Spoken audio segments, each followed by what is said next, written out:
Bonjour, si vous regardez cette vidéo, c'est peut-être que vous suspectez ou que vous faites l'objet d'une procédure disciplinaire. En tant qu'agent de la fonction publique, comme vous le savez, vous avez des droits, mais aussi des obligations. La procédure disciplinaire, c'est une procédure qui peut être stressante, angoissante, et c'est normal puisque vous pouvez faire l'objet, au regard d'une enquête administrative interne, éventuellement, de débouchés disciplinaires.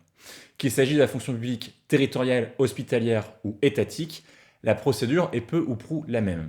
Ce qui va réellement changer en matière disciplinaire, c'est la gravité de la faute et donc la sanction qui pourra être prise à votre égard. En réalité, il faut envisager deux hypothèses.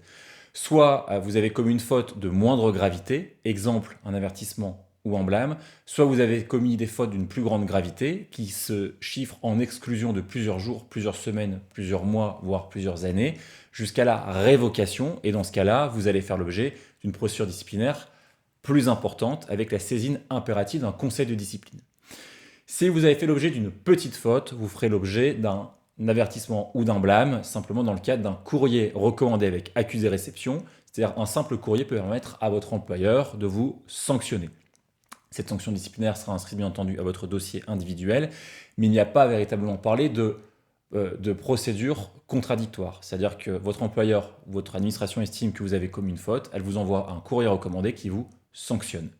La seconde hypothèse dans laquelle nous pouvons intervenir, et vous pouvez notamment vous faire, si vous le souhaitez accompagner par un avocat ou par un représentant du personnel, c'est lorsque vous encourez davantage qu'un blâme. C'est lorsque vous encourez une exclusion, une révocation ou une rétrogradation, voire une mutation dans l'intérêt du service, à titre de sanction. Dans ce cas-là, il y a un process qui est beaucoup plus lourd et qui est plus contradictoire.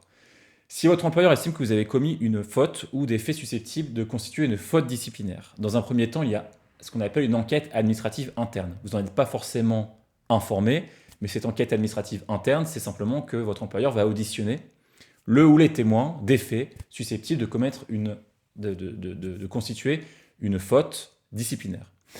Dès lors que votre employeur s'estime suffisamment informé sur ces faits, il va alors vous convoquer à un entretien préalable. Cet entretien préalable, vous pouvez être accompagné par votre avocat ou par un représentant du personnel. Au cours de cet entretien, votre employeur va vous indiquer précisément ce qu'il vous reproche et il va vous dire qu'il envisage de prendre à votre encontre une sanction disciplinaire. À la suite de cet entretien préalable, vous allez ensuite être destinataire de ce qu'on appelle le rapport de saisine. Ce rapport de saisine, c'est un document circonstancié, étayé, qui reprend point par point ce qu'on vous reproche précisément, la nature de la faute et surtout la sanction que votre employeur envisage de prendre à votre égard. Est accompagné de ce rapport de saisine l'intégralité des pièces qui constituent l'accusation. Ce rapport de saisine, il est transmis par votre employeur au conseil de discipline. Le conseil de discipline, que vous soyez dans l'hospitalier, l'État ou la territoriale, est présidé par un président. Vous avez un secrétaire de séance et aussi et surtout, vous avez des membres du jury qui sont constitués à parts égales de représentants de l'administration et de représentants des agents. La différence, en fait, c'est surtout dans la constitution de la présidence. Si vous êtes dans la fonction publique hospitalière, c'est présidé par bien souvent le président du centre hospitalier. Par contre, si vous êtes dans la fonction publique territoriale, la présidence, c'est un magistrat du tribunal administratif. Ce conseil de discipline, c'est un peu comme une audience au tribunal. Ça dure 1 heure et demie, et tout débute par un rappel, c'est-à-dire une lecture par le président de l'acte d'accusation.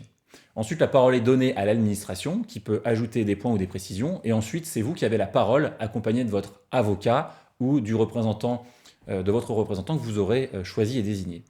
L'objectif de ce conseil de discipline, c'est de vous défendre bec et ongle sur les faits qui sont reprochés. On peut par ailleurs faire citer des témoins qui vont venir attester et témoigner dans votre sens. À l'issue des débats qui peuvent être parfois houleux, le sujet est mis en délibéré. C'est-à-dire que vous sortez du conseil de discipline, les membres du conseil de discipline délibèrent ensemble pendant une demi-heure, 3/4 d'heure, 1 heure, et à l'issue de cette délibération, on rentre ensemble et vous prenez connaissance de l'avis qui est rendu par le conseil de discipline. C'est important parce que c'est un avis simple, c'est-à-dire que le conseil de discipline formule des préconisations de sanctions. Préconisation de sanction, ça veut dire que ce n'est pas le conseil de discipline qui décide de la sanction. Lui va transmettre un avis à votre direction, au pouvoir exécutif, au directeur du centre hospitalier, au directeur exécutif dans la fonction publique d'État et au maire de la commune dans la fonction publique territoriale.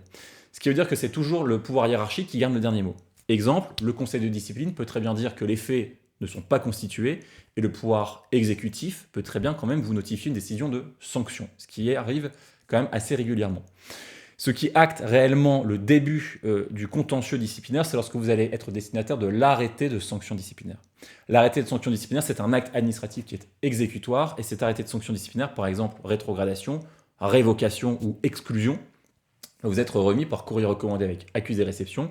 C'est un arrêté motivé en fait et en droit, et c'est lorsque vous serez destinataire de ce document que vous pourrez alors saisir le tribunal administratif.